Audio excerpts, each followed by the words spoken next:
Hello, my name is Cherionna Menzam-Sills, and today I would like to introduce you to a practice that I have found very important, perhaps essential in my life. Something that I've been engaged with and developing for myself at least for at least 30 years. Back in the 80s, I used to teach workshops that I called Living from the Heart, and I began calling my business Living from the Heart because it felt that important to me. So I call this practice Living from the Heart. It may sound simple.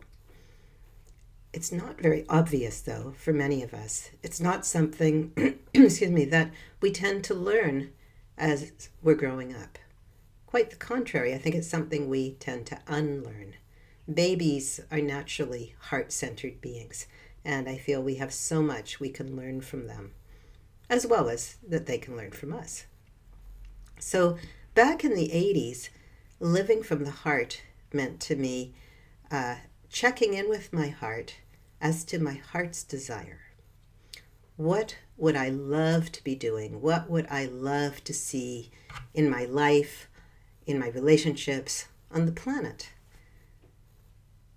Our desire and our love, we understand to relate to our hearts. That's an intuitive knowing. And back in those days, I taught people how to slow down a bit, turn inside, and listen. And if you had a sense of your heart singing, of your heart rejoicing, that good feeling in your heart, it could tell you that whatever it was you were considering was something that related to your heart's desire. Your heart was singing. Along the way, in my own development, I started to come into my body.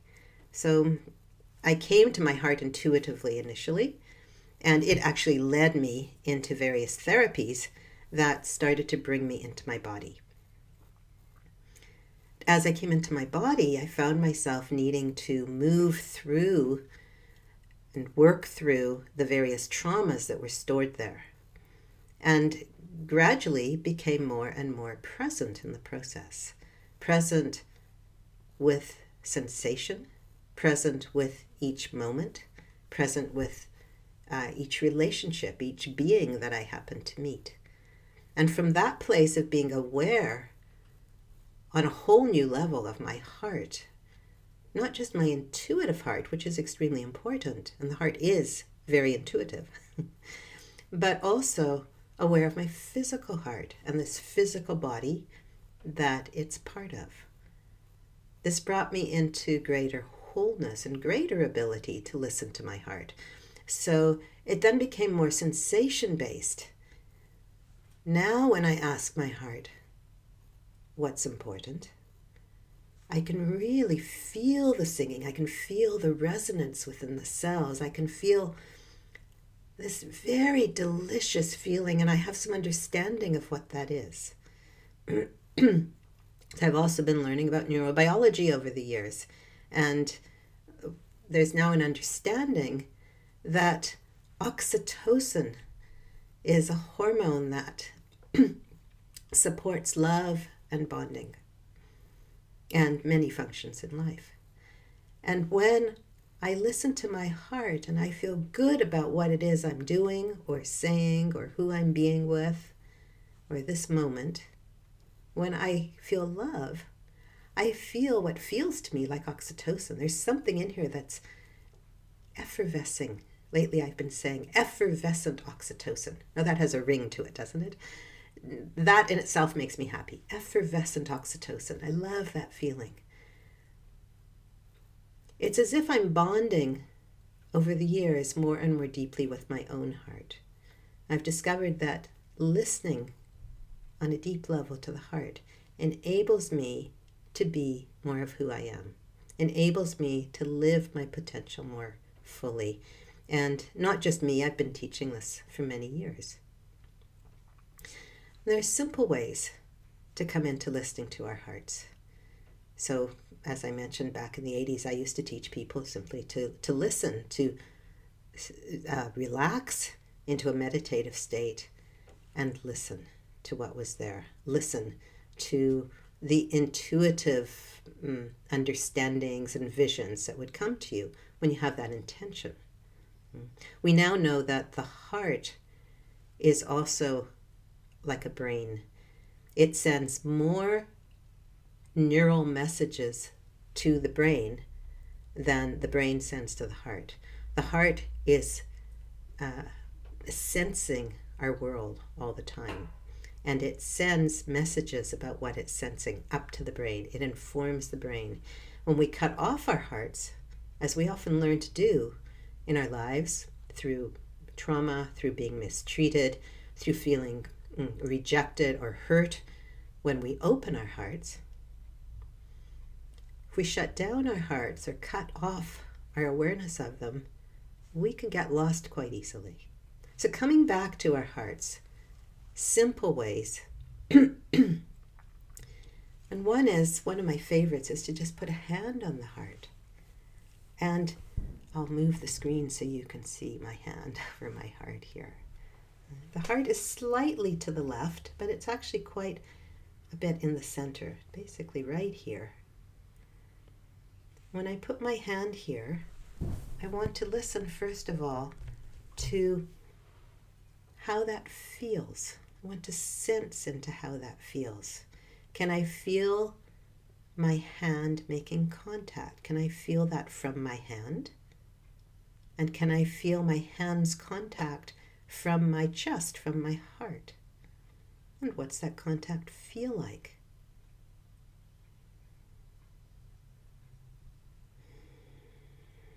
Can I sense the breath moving there?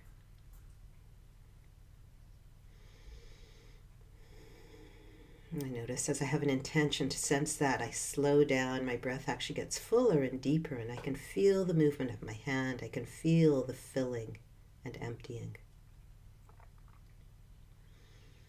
It's also possible to sense the heartbeat. And personally, I sense that much of the time without my hand being here, but it can be helpful to put a hand on the heart. And listen, can you sense your heart beating? And how is it to be with the beating of your own heart?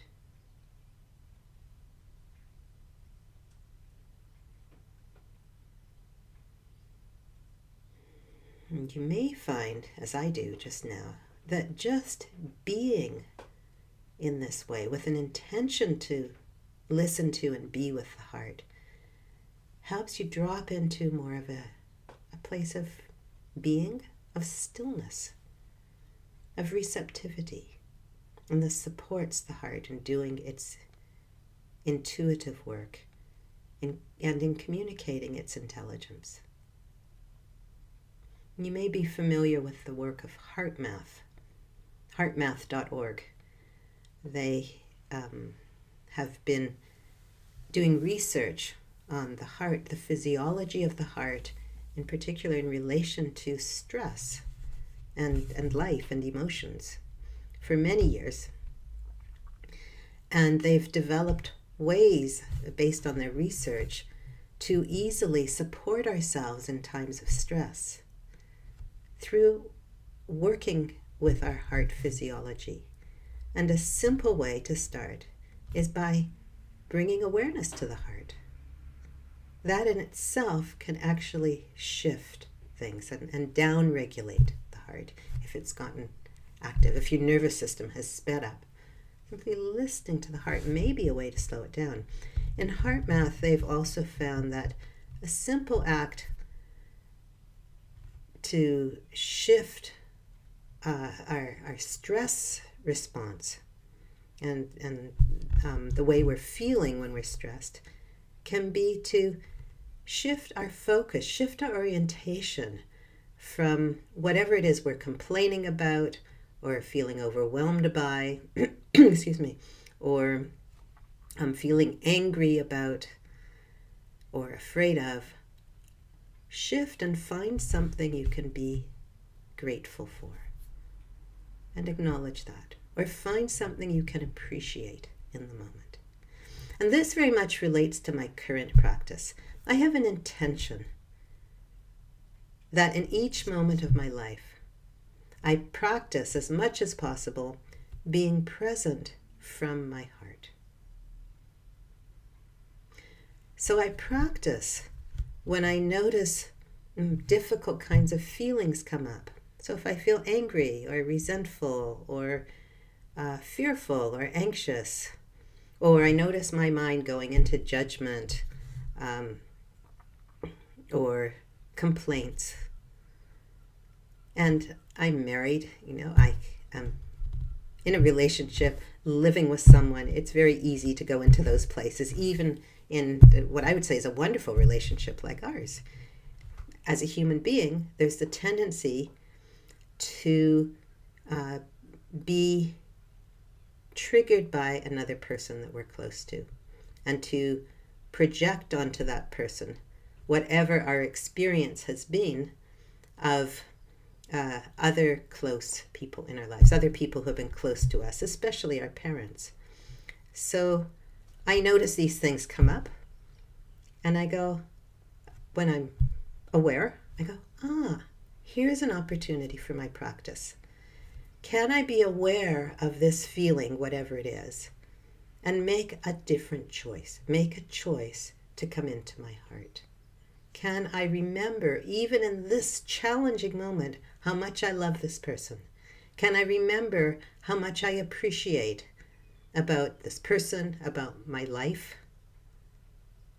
And there's so much I appreciate. Can I come back into gratitude? Can I find one thing to feel thankful for? And this takes me back into that place that the heart is so good at, which is being able to sense the whole, being able to go beyond judgment, beyond separating and isolation. I'm different from you are, but goes to the place of relational being. We're in this together. We can share this. We are part of one whole. The heart knows this. And embryologically speaking, the heart actually develops outside of the body and brings blood into where the heart forms. It naturally, even through its physical development as an embryo, knows about what's outside, what's beyond. It knows how to be relational. And so in those moments when I'm starting to pull back or project my past onto this moment, I try to remember what's truer than all that, what's prior to all that, what's more essential, which is the love and appreciation that's here in my heart.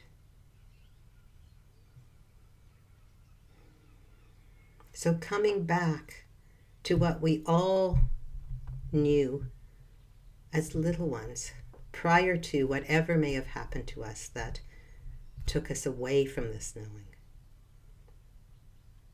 The knowing of wholeness, the knowing of our relational connectedness, and the ability to be with whatever's there, and the ability to love it, to bring love to the situation, whatever it is.